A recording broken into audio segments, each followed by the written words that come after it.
Sadar gak sih kalian kalau sampai kalian itu melakukan kekerasan kepada anak, dampaknya itu sampai dia dewasa. Apa aja sih? Anak bisa mengalami depresi, bisa mengalami gangguan dalam kepribadiannya. Mendingan kamu langsung lihat ke konten YouTube aku sekarang juga.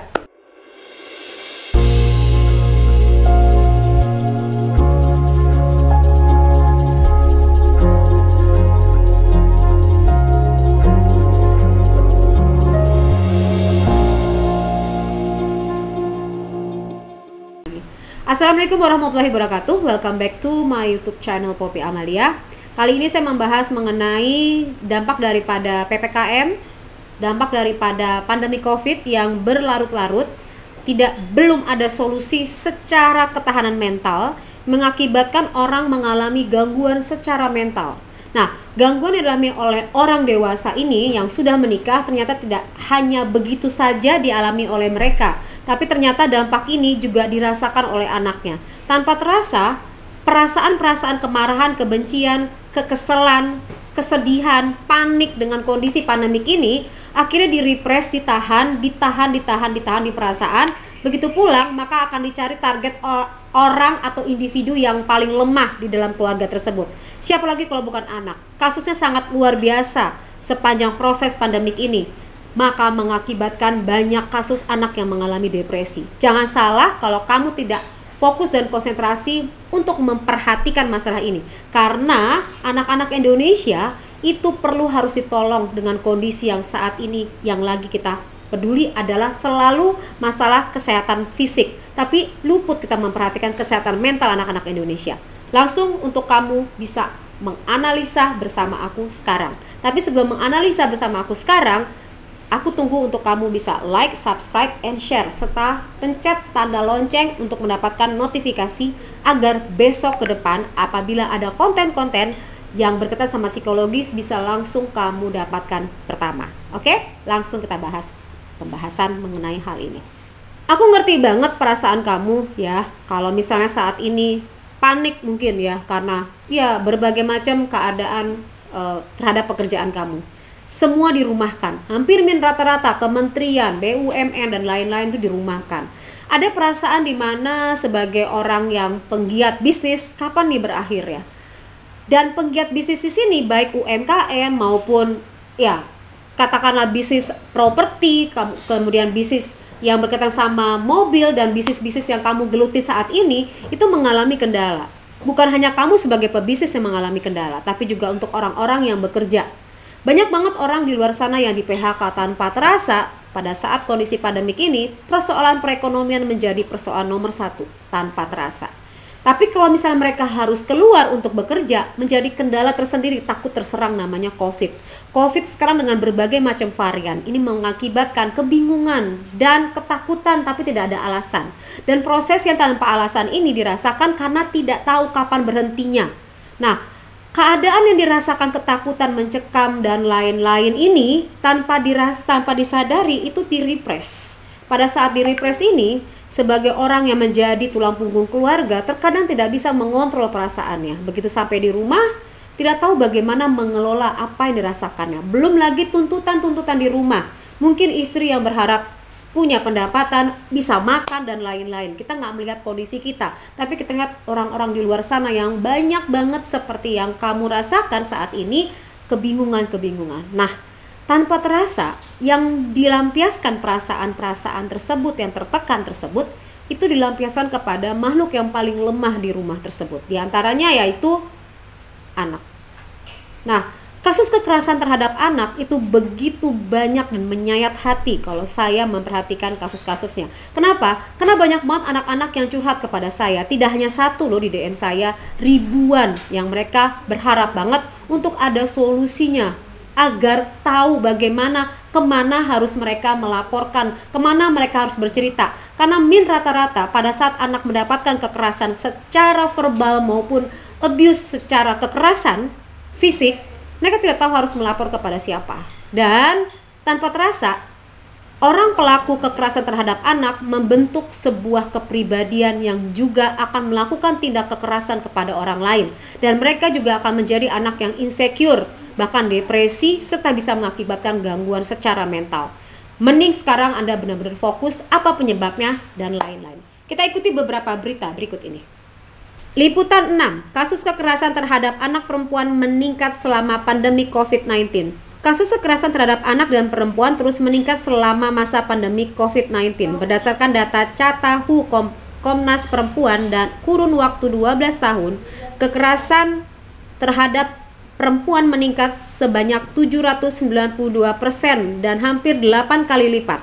Kasus kekerasan terhadap anak atau KTAP pun melonjak sebanyak 2.341 kasus pada tahun 2020 dan melonjak dari tahun sebelumnya sekitar 65%.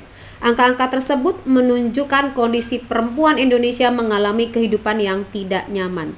Kemudian kita juga melihat dari liputan 6 ya, di sini ada kasus bahkan sahabat ya, di mana kasus kekerasan terjadi dilakukan oleh ayah kepada anaknya, ayah kandungnya yang melakukan kekerasan. Ternyata ayah tersebut adalah seorang anggota kepolisian.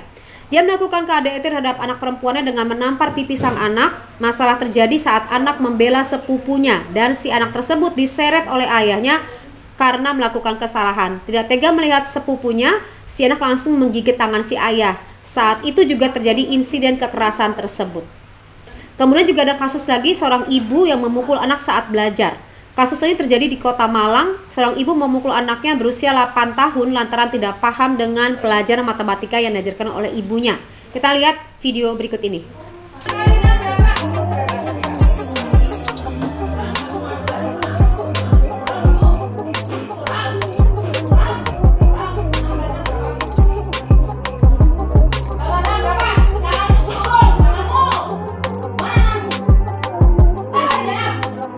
Menurut data Sistem Informasi Online Perlindungan Perempuan dan Anak, dari 3.087 kasus kekerasan yang tercatat, 1848 kasus menunjukkan adanya kekerasan seksual, 852 kasus termasuk kekerasan fisik, dan 852 kasus lainnya merupakan kekerasan psikis pada anak. Adanya fenomena kekerasan terhadap anak ini tidak lepas dari tingkat stres yang dialami oleh orang tua dalam kondisi seperti ini. Dan beberapa hal lain yang memicu terjadinya kekerasan terhadap anak. Pertama adalah masalah perekonomian. Tanpa terasa, persoalan perekonomian yang dirasakan oleh orang tua itu membuat ia bingung, panik, dan tidak tahu bagaimana solusinya. Karena kebingungan dan tidak tahu solusinya kepada siapa, maka perasaan yang dikhawatirkan itu tidak tahu bagaimana menyalurkannya. Begitu melihat si anak yang tidak sesuai dengan harapannya, ia berperilaku, bersikap, mengeluarkan kata-kata yang menyakiti mungkin orang tuanya. Tanpa terasa, emosi yang dirasakan itu meledak, maka tanpa segan-segan bisa memukul anaknya karena perasaan yang ditahan tersebut. Di samping itu juga, karena faktor secara genetik dari orang tua tersebut yang merupakan bagian dari korban kekerasan. Itu yang kedua.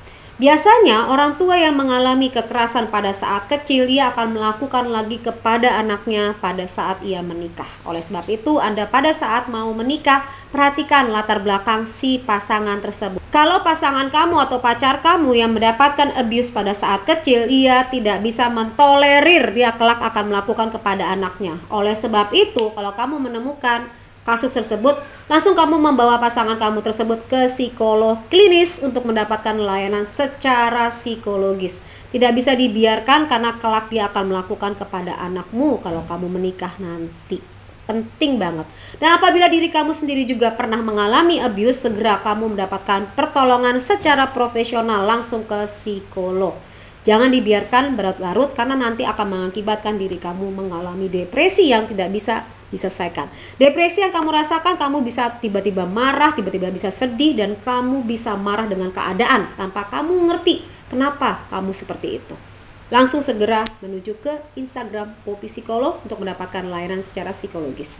Yang ketiga, rutinitas. Yang ketiga adalah peralihan rutinitas. Yang tadinya biasa dilakukan di kantor, tiba-tiba diralihkan ke rumah. Nah, pada saat peralihan di kantor, dari kantor kemudian menuju ke rumah, nambah lagi nih beban sebagai seorang ayah, yaitu harus ngurusin anak, kemudian juga bertemu dengan istrinya, kemudian juga akhirnya mengakibatkan konflik-konflik yang tanpa terasa terjadi.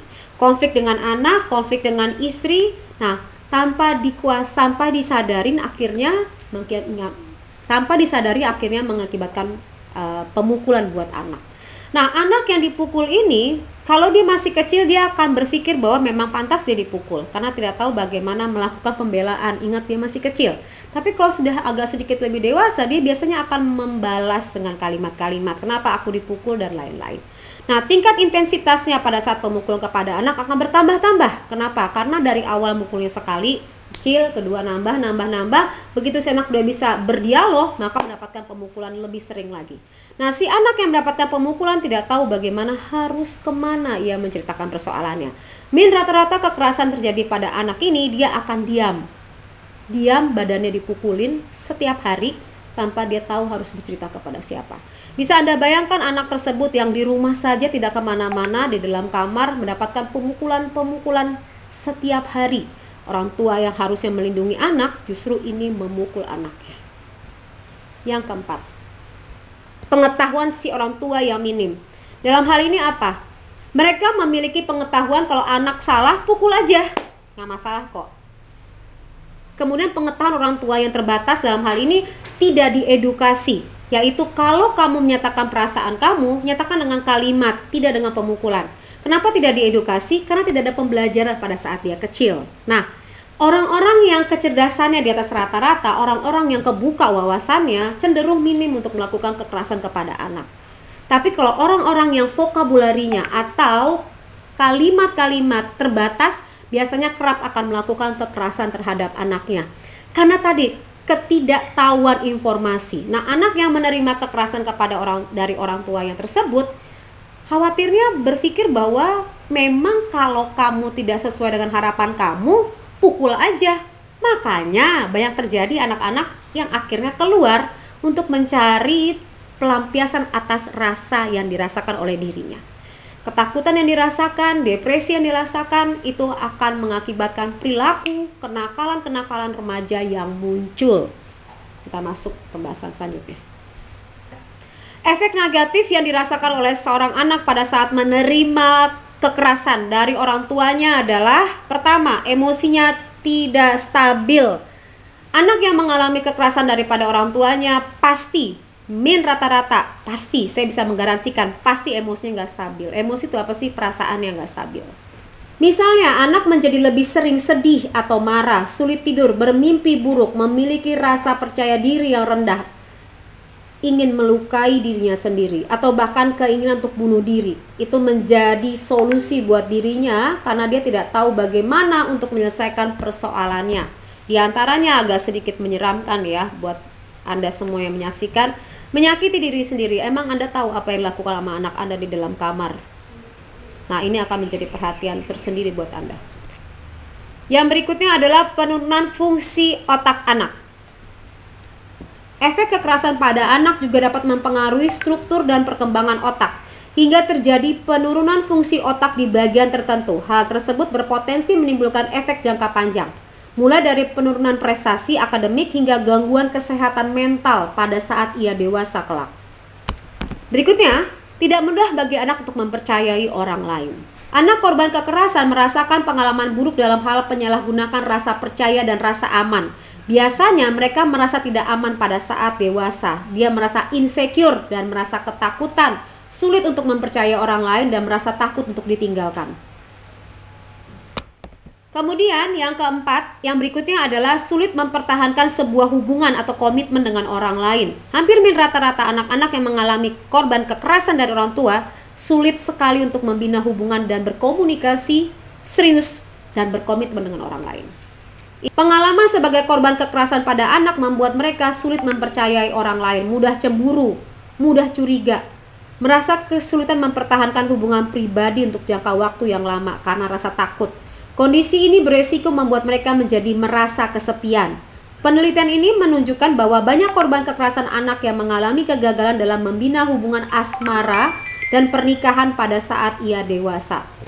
Kemudian, memiliki banyak gangguan kesehatan buat si anak tersebut.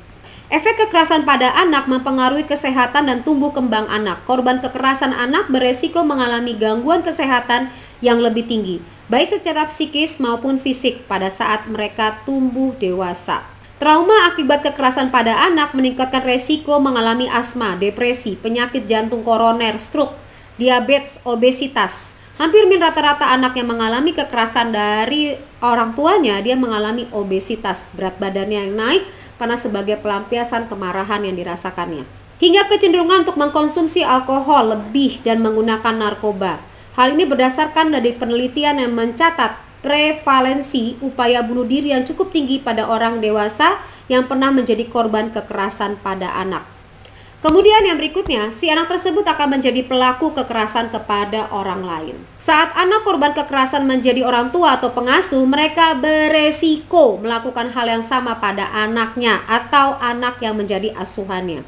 Siklus ini terus berlanjut jika tidak mendapat penanganan yang tepat akan mengalami persoalan traumanya, maka dia kesulitan menghandle atau mengatasi traumanya. Kemudian selain resiko yang lain juga, resiko yang lain juga dirasakan oleh korban kekerasan pada anak ketika beranjak dewasa, yaitu depresi, gangguan makan, serangan panik, keinginan untuk bunuh diri, gangguan stres pasca trauma atau PTSD, kualitas hidup yang lebih rendah. Sekarang solusinya seperti apa? Solusinya bagi Anda yang mengalami kekerasan pada saat kecil, Anda harus konseling, tidak ada solusi lain, Anda harus ke psikolog.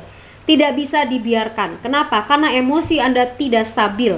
Anda beresiko akan mengalami ketidakmatangan secara emosi, serta kesehatan mental Anda juga terganggu. Tanpa Anda rasa, tanpa Anda sadari, itu akan berlaku pada sikap dan kalimat serta pemikiran Anda terhadap sekeliling. Kalau Anda tidak bisa mengatasi hari-hari Anda yang buruk, segera langsung ke Instagram Poppy Psikolog. Di sana ada psikolog-psikolog klinis yang siap membantu Anda. Nah, buat teman-teman yang saat ini mengalami kekerasan dari orang tua, kamu bisa segera melaporkan kepada pihak yang berwajib. Kamu bisa melaporkan kepada kepolisian, kamu bisa melaporkan kepada keluarga terlebih dahulu, kamu bisa melaporkan kepada orang. Dan juga Anda yang mendengar kekerasan terhadap seorang anak, jangan diam. Anda harus melaporkan kasus ini agar anak tersebut bisa diselamatkan. Bisa dibayangkan nggak kehidupan ia kelak ke depan hancur hanya gara-gara Anda tidak mau melaporkan dan tidak mencarikan solusinya. Dan untuk Anda yang mengalami hal ini, untuk segera bisa langsung ketemu dengan psikolog agar mendapatkan layanan yang tepat. Dan ingat, kalau Anda biarkan berlarut-larut, maka Anda akan mengakibatkan korban-korban berikutnya. Segera mendapatkan layanan psikologis dari Poppy Psikolog. Nah, demikian dari saya pembahasan mengenai kekerasan terhadap anak agar tidak terjadi. Kalau Anda merasakan, untuk segera bisa melaporkan. Kalau Anda melihat, segera melaporkan. Kalau Anda yang perlu penanganan, segera untuk mendapatkan penanganan lebih lanjut. Semoga Anda yang menonton, saksikan tayangan ini tidak pernah mendapatkan kekerasan pada saat Anda kecil, ataupun juga Anda tidak perlu melakukan kekerasan kepada anak Anda, karena Anda masih bisa berkomunikasi dan bisa mempelajari teknik-teknik lainnya pada saat ingin mempersuasif anak.